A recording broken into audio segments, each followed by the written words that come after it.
Hello दोस्तों, आप सभी कैसे हैं। मैं आशा करता हूं कि आप सभी मस्त होंगे। तो दोस्तों, स्वागत है आप सभी का आपका अपना चैनल फिजिक्स पढ़ना में। तो दोस्तों, आज की इस वीडियो में हम लोग जानने वाले हैं पीतल के बारे में। और इसको हम क्यों जानेंगे, क्योंकि कभी कभी कन्फ्यूजन में हम पीतल को धातु समझ बैठते हैं, जबकि वास्तविक में पीतल धातु नहीं है। और कैसे हम समझ गए कि पीतल धातु है, क्योंकि इसके नाम के साथ जुड़ता है ना, जैसे जस्ता, तांबा, पीतल। तो आदमी को लगता है कि जस्ता धातु है, तांबा धातु है, तो ये भी धातु ही होगा। और ऑब्जेक्टिव में क्वेश्चन बना के दे देगा कि पीतल है, और ऑप्शन में फर्स्ट ऑप्शन रहता है धातु। अधातु मतलब इधर उधर हो सकता है, लेकिन ज़्यादातर देखते हैं कि पहले धातु डालता है। क्यों? क्योंकि आदमी गलत टिक मारते। तो इसीलिए हमें ध्यान रखना होगा कि हम चीज़ों को सही मारें, यानी अच्छा से उसको हम टिक कर सकें। तो आइए देखते हैं पीतल की जानकारी, जो एग्जाम से संबंधित हो तो मस्त रहेगा। तो देखिए, सबसे पहले डिफिनेशन देंगे कि भाई पीतल क्या है। पूछा जाएगा कि पीतल भाई साहब आप क्या हैं, तो ये कहेगा कि हम कुछ नहीं, हम तो अपने आप में क्या है, एक मिश्र धातु हैं। पीतल बोलता नहीं है, लेकिन पढ़ने के लिए हम लोग समझ लेते हैं ना। पीतल क्या कह रहा है जी कि हम मिश्र धातु हैं। ये क्या होता है जी? मिश्र धातु का मतलब जो धातुओं को मिलाकर बनाया गया हो। और मिश्र धातु में आपने जाना भी होगा कि जरूरी नहीं है कि धातु या धातु मिलेगा। हो सकता है कि एक धातु भी हो और एक अधातु भी हो।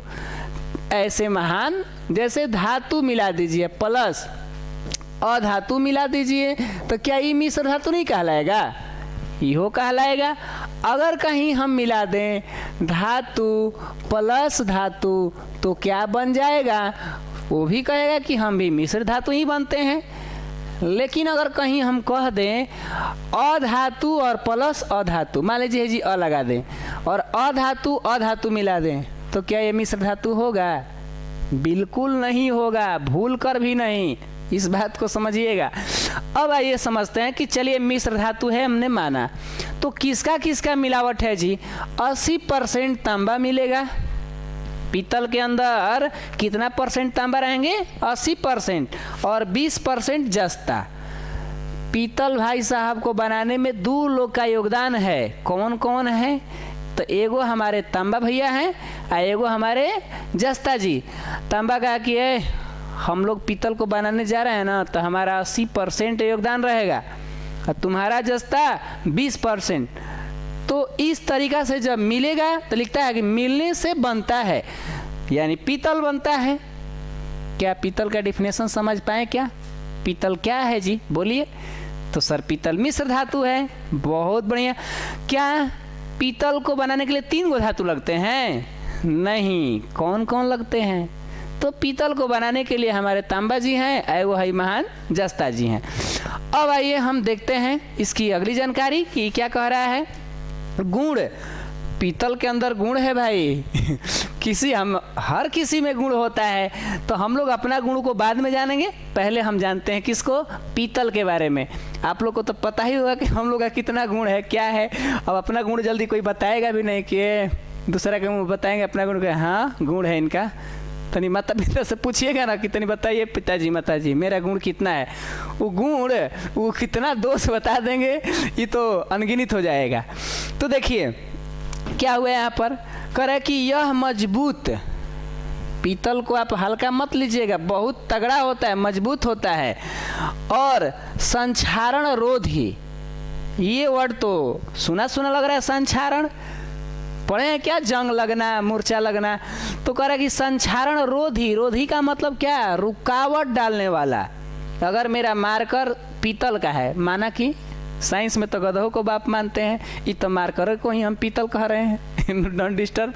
अब सुनिए, ये हमारा पीतल का मार्कर है।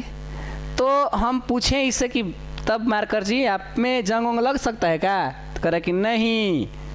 क्यों जी? मेरे अंदर 2 लोगों का पावर है। किसका किसका पावर है? तो तांबा का और जस्ता का। इसीलिए हम जंगरोधी नहीं है। जंगरोधी सीमेंट का नाम सुना है ना? तो वही तरह संक्षारण रोधी है। कभी कभी नहीं, छड़ वाला प्रचार में आता है जंगरोधी सीमेंट या छड़ कैसे कैसे तो कहता है जी, छोड़िए ना उधर। हाई समझ लीजिए, ये क्या है? संक्षारण रोधी।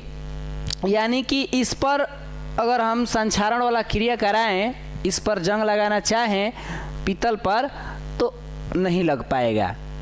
अगर माइनर थोड़ा बहुत हो तो नगण्य मान लिया जाएगा, उसको उतना ध्यान नहीं देंगे। लेकिन हाँ, एक धातु में जो क्रियाशील धातु है उसके लिए तो संक्षारण उसका दुश्मन है। कहा जाता है कि लोहा को तबाह करने के लिए किसी और बाहरी धातु की जरूरत नहीं होती, लोहा का जंग ही उसे बर्बाद कर देता है। यानी इसका संबंध हम अपने से भी कह सकते हैं कि एक इंसान को बर्बाद करने की हमें कोई ज़रूरत नहीं है। उसका अहंकार अगर आ गया है, कोई अहंकारी इंसान है और उसके अंदर आपको कह देना कि देखो भाई, तुमको हमारे लिए मतलब हम तुमको कुछ नहीं कर सकते, तुम्हारा अहंकार ही तुम्हें बर्बाद कर देगा। जैसे जंग लोहा को बर्बाद कर देता है, समझ गया ना, उसी तरीक़ा से। तो अपना निर्मल होना चाहिए, हमें मस्त रहना चाहिए।